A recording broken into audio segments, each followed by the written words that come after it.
Show. Today is December 4th, 2022.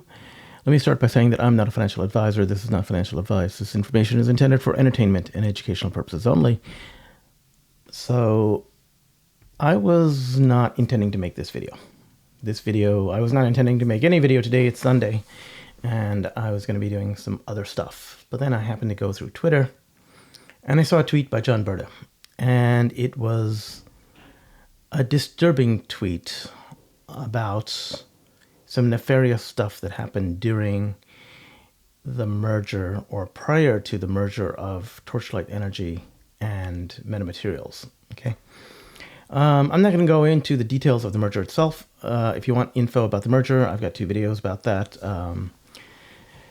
Thoughts on Oil Part 2 and Thoughts on Oil Part 3 talk about the merger of Torchlight Energy and Meta Materials, how they got a new CUSIP number, and how the Series A preferred, and how what happened is that if you were a Torchlight Energy shareholder prior to the merger, you would have gotten what's called a Series A preferred share, which later on became tradable under the ticker symbol MMTLP, but it was never intended to be traded under that ticker symbol, at least not by the companies Torchlight Energy or Meta Materials. The intention was for that Series A preferred share to be a non-tradable placeholder to be given to Torchlight Energy shareholders, so that when they spun out the oil and gas dividends, that the proceeds or the profits of that would go to the original Torchlight Energy shareholders. Okay, that was the intention. So this is what John Brda tweeted, and it's fascinating. So he said, "Discovered something interesting. My opinion of what this means is in the thread." Okay, so he said, "Several folks have sent me this, and at first glance, it looks like nothing more than instructions on how they're going to handle the settlement of options trades when the ticker symbols change." He's talking about the merger of Meta Materials and Torchlight Energy. This is a document that is being referenced. This document has made the rounds of the internet for quite some time. It's everyone knows what this is. It talks about the Torchlight Energy ticker symbol, and it says that the options for that will result in 100 Torchlight Energy resources, and also Series A preferred shares that are coming out of this. Okay, so that's interesting. The fact that you get this particular this option results in this particular exercise, right? So fine, great, no big deal. Okay, at least that's what I thought. I said no big deal. But then John Brda says, "Then I looked at the date and delayed settlement paragraph, and I said, well, okay, dates. Well, here's the dates, June 21. Delayed settlement, I didn't even notice that paragraph, to be honest. I just saw the word settlement. I assumed it was going to be something like T+2, but it's not. Delayed settlements. It says, June 21, 2021, OCC will delay settlement of the Series A preferred share component of the Torch 1 deliverable until the trading status of Series A preferred shares is determined. What? It said, okay, originally the Torch component of the Torch component of the Torch 1 deliverable will settle through the NSCC. But they will delay settlement of the Series A preferred share. This is the non-tradable preferred share that Torchlight Energy shareholders would get, which later on would become tradable under the stock symbol MMTLP. So that indicates that way back in June 21, OCC already knew that there was some sort of that the trading status of the Series A preferred shares was in doubt. Why was it in doubt, right? I mean, it's clearly the trading status of the Series A preferred share at that time, according to official documents, was that it was known, right? It was non-tradable. That was a known. There's no indeterminacy there. It's a known fact, okay?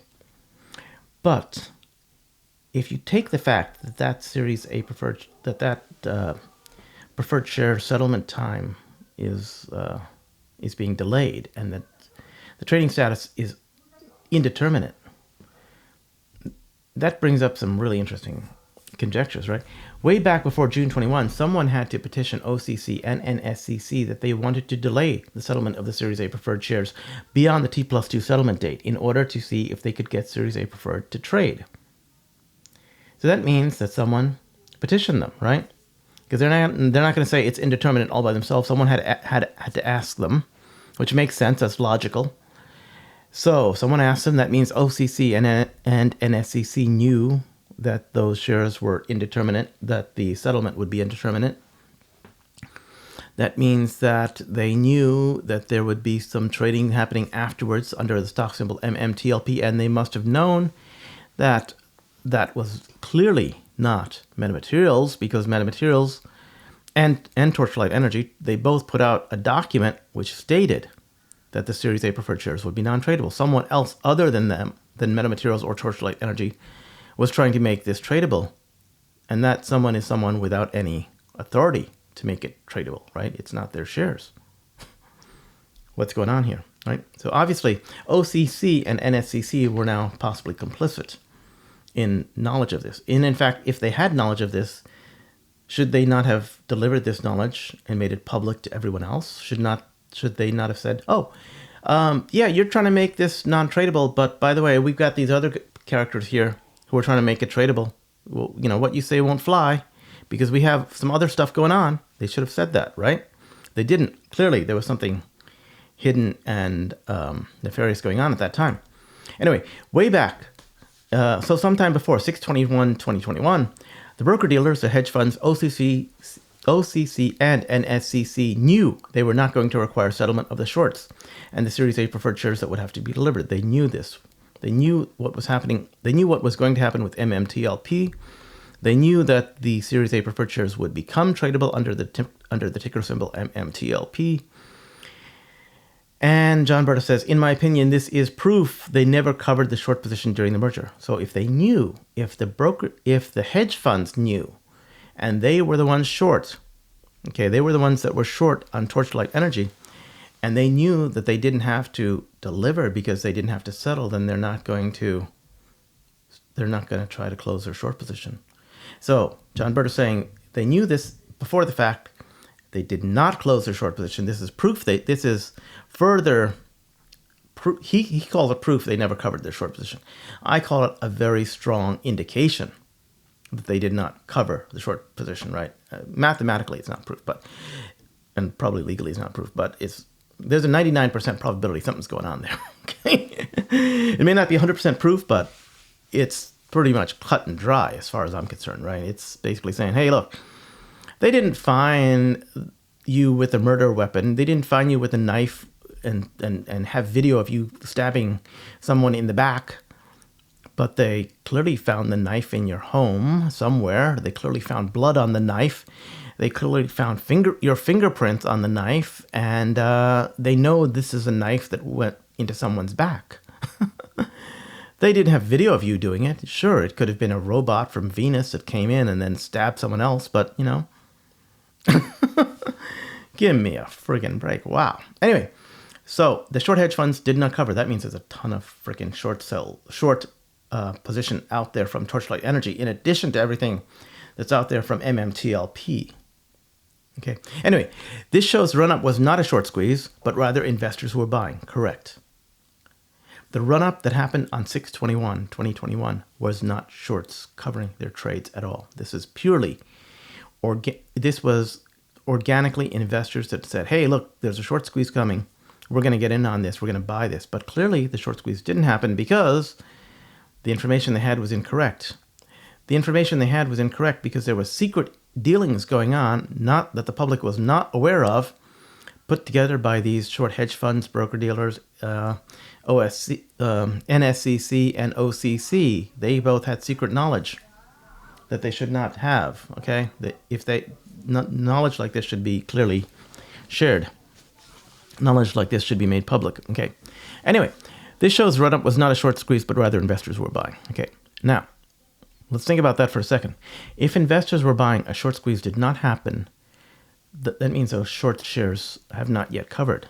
Short shares not covering yet also means that those short shares are still present today.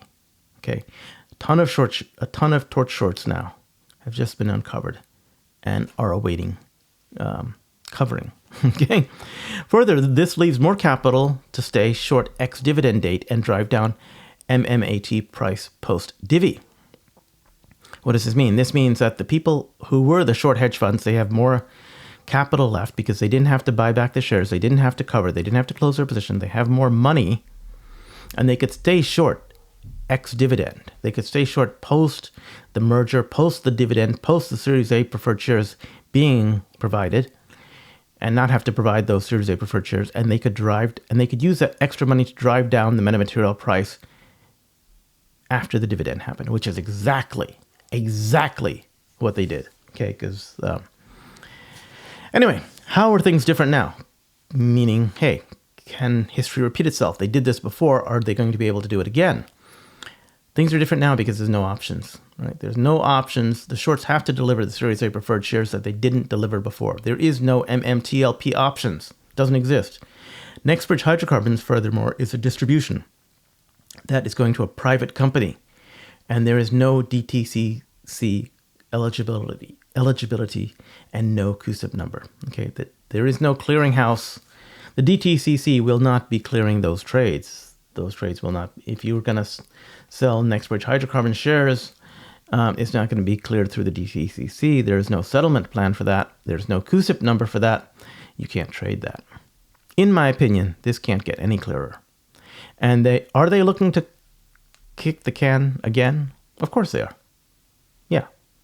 But it looks like he tried once, and he understands now that the first time they tried to do this, they failed. And it's clear. Well, let's make it clear. They failed because they intended for the shorts to cover their positions, and the shorts did not. But now they've learned from their failure. Okay?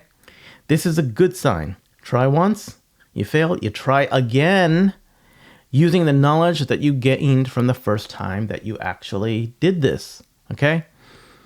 So this time, things are different.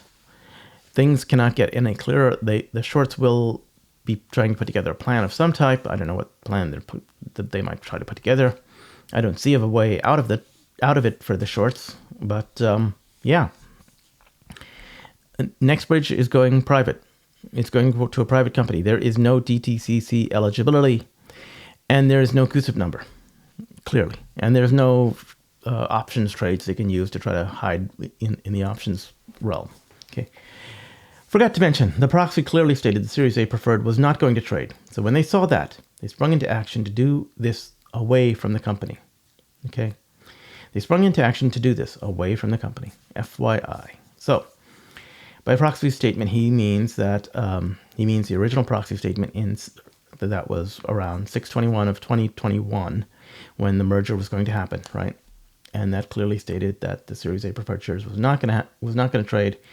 This was their solution out of it. They came up with their solution before 6/21. They implemented it.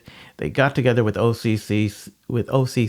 They got together with NSCC, and that was their plan. And it was a secret plan. So to me, that's basically says that there was collusion going on among different entities, conspiracy. I think there are collusion and conspiracy laws, cartel laws. I don't know. I have no idea how many laws that they might have potentially broken there. Anyway, that's all I have to say. Thank you, John Thank you, John Brda, for tweeting this and letting us in the public know about this. Again, we're very lucky to have John Brda give us this information to tell us what's going on. I saw that document a long time ago. I didn't think anything of it. I really didn't. But John Brda looked at it again, and he put two little pieces together that were totally innocuous, and he said, "Ha! He found it." He's got really good eyes. Dang. Thank you for finding this. This is good information. It also means that we know what's going on. They won't be able to do this again because the situation is different now. Anyway. This was a quick take from me. That's why we don't have the usual intro that points to other videos, check my previous video out for the intro to other videos. There is life after the MMTLP squeeze. It's called the double squeeze play. Check that out too. Anyway, I'm going to sign out. Let me end by saying that I'm not a financial advisor. This is not financial advice. This information is intended for entertainment and educational purposes only. Goodbye. Thanks. Thanks for listening.